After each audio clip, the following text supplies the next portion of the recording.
This week I visited my friends Sergio and Ashley. They live in a yurt on the east coast of Spain and follow their passion.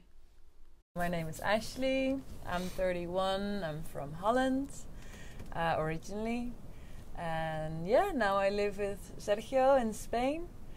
It's always been my dream to live from the land, closer to nature, to feel the seasons more, to grow your own food, to raise your own food as well. And yeah, trying that right now. Well, I'm Sergio, 35, originally from Madrid, born in Madrid, raised in Madrid. And our project together is based on sharing with the world an energy that it's contained within us, and I think it enhances your natural capacities. Living close to the world is like living close to yourself, living in nature. So for me, there wouldn't be absolutely no way not to do this. So I couldn't possibly not do it. I always felt like I needed to find my place. I never really had one place that felt like home. I was always traveling, always looking for new places. And I knew one day I would find the place for me. And the plan was to do it in the future. Like, the idea was to, mañana, in the future, we will buy land. Yeah. But yeah, then COVID happened, and for us it was a real wake-up call to be like, why tomorrow? Why not today? And basically that's when we started to look for land, and we knew when we saw it that this was basically the place. It went really fast. Really fast. It went really fast. Yeah. I didn't really want to have this lifestyle in the past. But then when I started to develop myself, I started to discover myself, so to say, my own passion. Well, the only place I can live is in nature.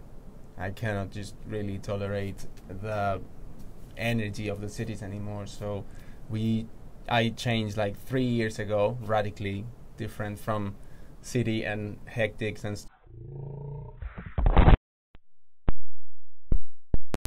Sorry.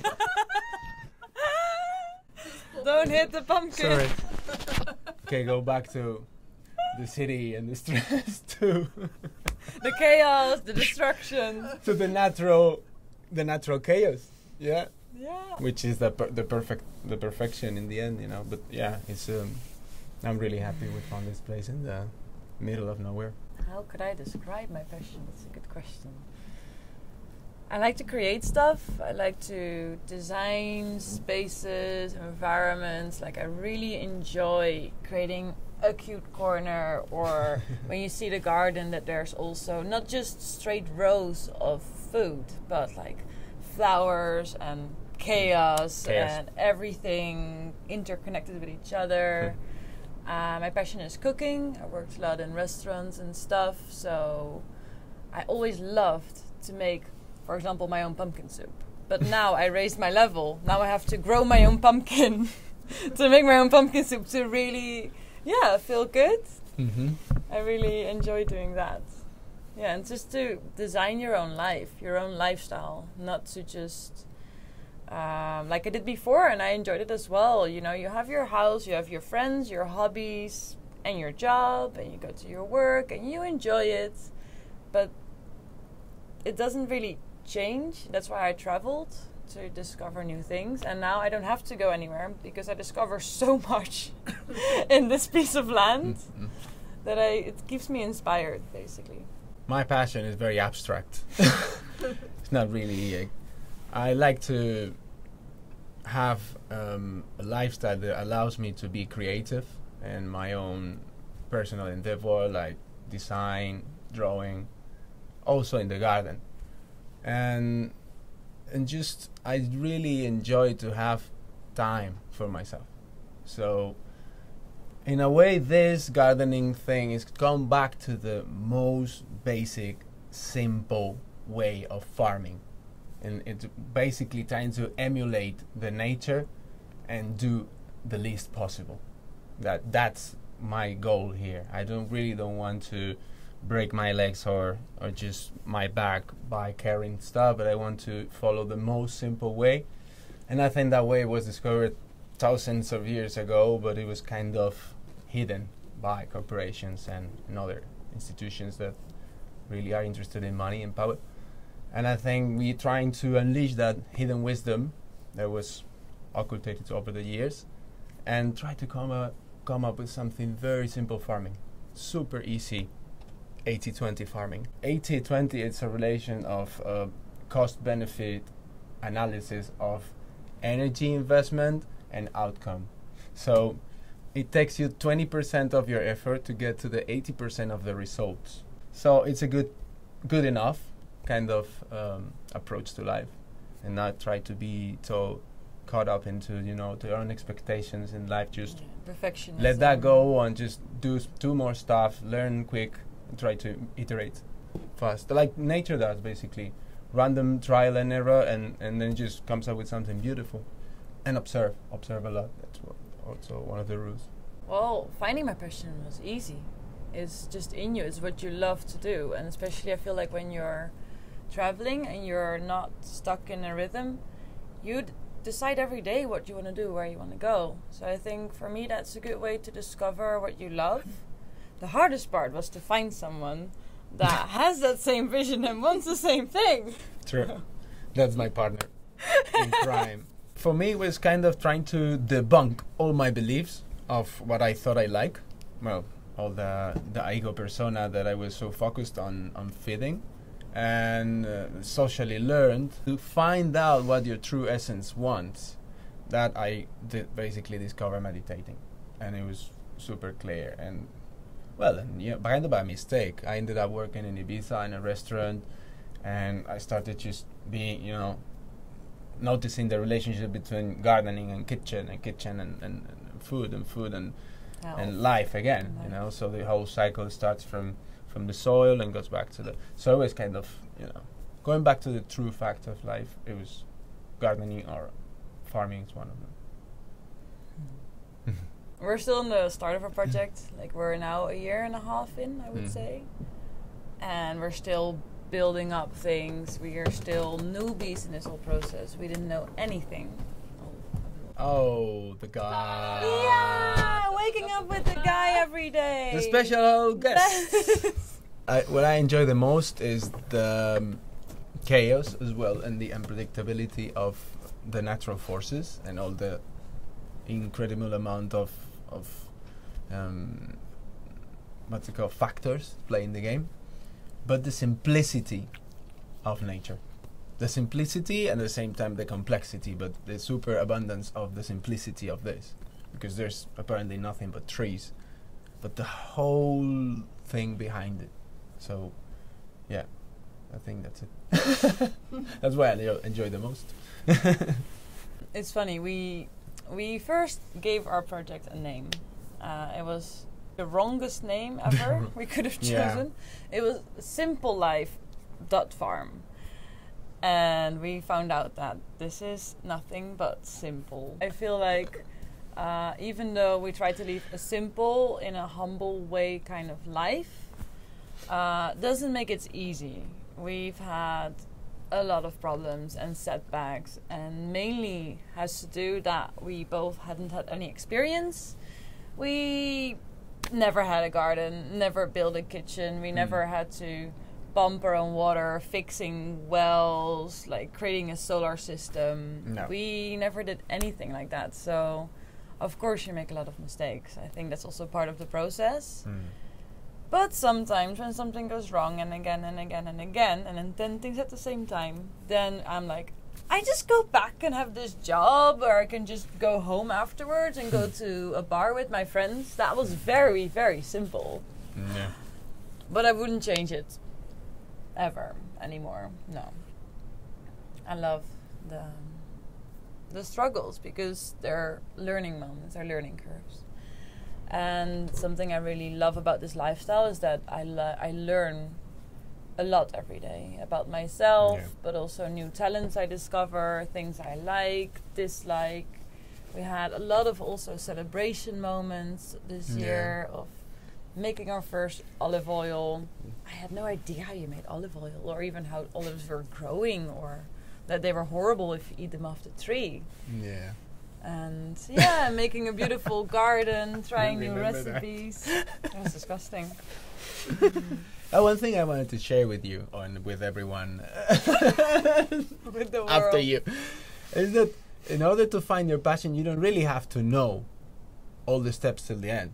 It just unfolds in front of your very eyes. So the important thing is to tap into your energy and give yourself time, allow yourself to just fully imagine how in any situation, how would you ever be happy?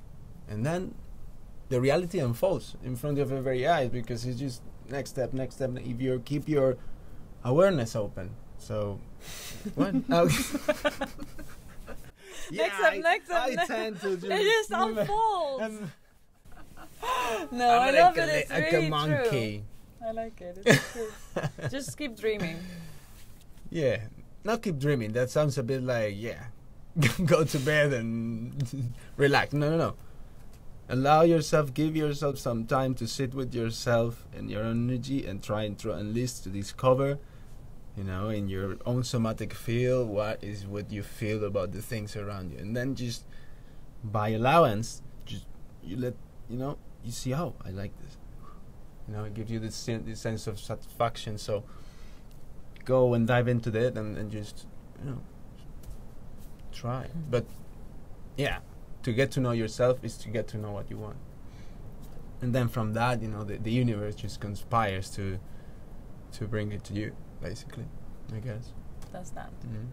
We live in Spain in a place called La Mella de Mar, but far out into the mountains. So we are about 10 kilometers from the beach, which is still nice because I like the energy around the beaches and stuff, and little small towns. But we live quite isolated. You have to kind of have a 4x4 car to get here. And I really enjoy that. We're also at the end of a road. The road stops here. It's the last place in the mountains. So you don't get a lot of random visitors or tourists or people just, you don't really have neighbors. You really feel like you have all the space for yourself. Yeah. And for our animals. So our goats, for example, when they're out right now, actually. You should remember that. Yeah. They can't go to someone else's land because there is no someone else's land. It's our land and it's the mountains. It's also completely off the grid. So that means that for electricity we have our solar panels. We have some wells which run dry sometimes as well. And that water is so important because water brings life. So that's how we wash ourselves, drink. It's for the garden and the animals. We didn't really have that social component in mind. But after basically a few weeks, we started to acquaint our first neighbor, then the next one, and then the next one. And in less than a year, we have a really, really, really nice, beautiful community from all over the world, basically, mostly Europe. But everyone's is really international.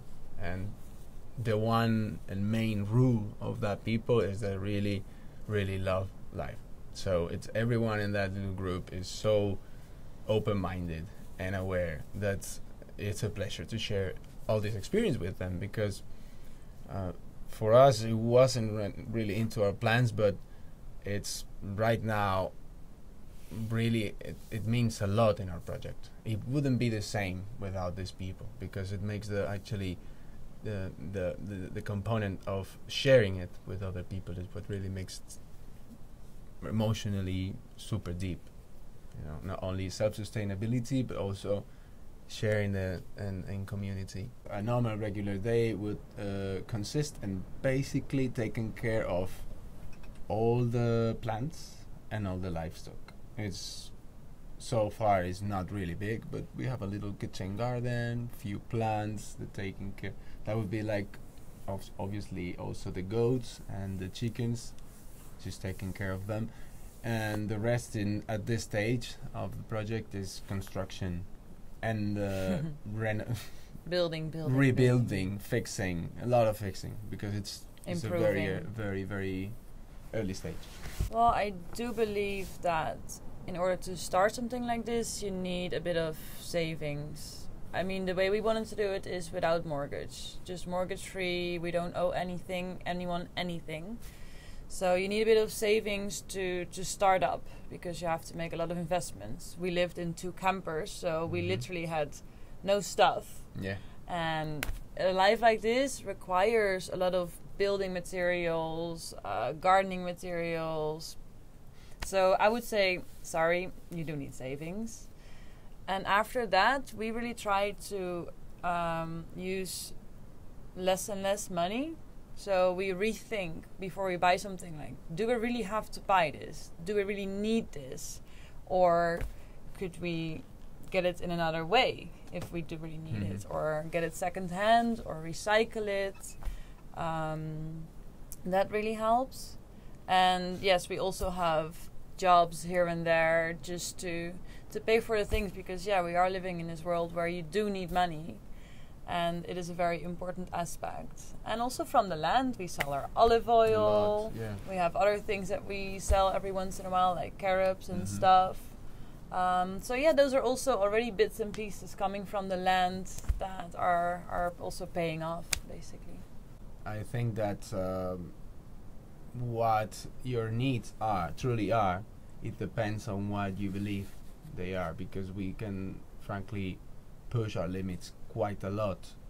I'm not saying we should actually suffer or starve, but I think we're really, in this society, we're really, really comfortable. We're super, super spoiled and super accustomed to have basically everything just within your reach, you know, and all energies, services, you know, basic needs, and you take them for granted.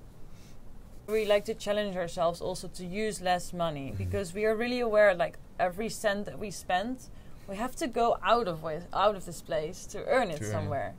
So also we try to challenge ourselves with going to the supermarkets. We try to go less and less and less and buy it as good as we can into local markets and stuff. And this community thing, like cooperating together, sharing resources, instead of going once a month or once a week to the supermarket, we make a big purchase, and we buy Commonwealth. Also, we challenge ourselves by not going at all, so we are forced to be more creative and get things from the land, because sometimes you're just lazy. It's so much more easier to go to the supermarket and buy your food, whereas here you have to look and find, and then you got 3 random ingredients, and then you have to make one proper meal. So we get really creative and weird new recipes that sometimes turn out really tasty. It isn't easy. It is an effort. It is really, really tough. It's really, really, really hard. Also, to follow your passion, it is a lot. It's probably even harder than not following it, because you're actually facing, you're just confronting yourself all the time, because it's your actual call. So if your true call is you're even harder on yourself. So just drop that perfectionism, go for it, and that's it. You know, don't look back. You're doing the right thing. When you really know it, you know it. So there's no way back. But it's not easy. It's probably the most difficult and adventurous way, but it's the one that is actually makes sense, and it's worth it. So that's it. Why is it worth it? Because it actually brings peace to your life. You're feeling in your own personal center, so you're actually feeling peace. I think, like, there are a lot of really hard struggles that we face, also because we are newbies with everything. But also, when you succeed in something, you experience also so much joy, like the first egg or the first harvest, or, you know, making a really good meal with friends. And we don't go to a job, so sometimes also we're just relaxing in the sun because it's a beautiful day in front of our house, knowing we don't have to go anywhere. sometimes we don't leave this place for days, and I love it. And sometimes we cannot leave this place. And sometimes we just cannot live this place. True. I don't know, I would just be really happy if people that are watching this that have the same dream or passion, but they have all these buts in their head. But I never done it before. But I don't know. But maybe if this happens, and what about money? And there are so many questions arising when you want to step out of the, the normal way of living, leaving your job, or maybe you have to immigrate to get to a better climate. I don't want to live in Holland anymore. That's at first. But I feel like we, without experience, managed to do it. And I feel like if we can do it, then I think anyone can do it. And if this is a passion of yours, it doesn't have to be like this, but your own way, your own dream, your own different lifestyle that you think you'd like, I would say try it. Just try it. We tried it. Mm-hmm. Sometimes it's really hard, and sometimes it's really amazing, but it feels super rewarding that you're following your gut feeling and your heart. And yeah, I would be happy if people get inspired and maybe help them to make that step. You can always cut, no? Yeah. Go for it. Uh-oh. Get your shit done every day. Clean your head every fucking day. Clean your head? Yeah. When is the last time you had a shower? Not outdoors, indoors. Personal growth. That's it. Personal development, spiritual development, whatever they want to call it. That's what's really important. After, of course, the basic needs in life. But that's it. You can always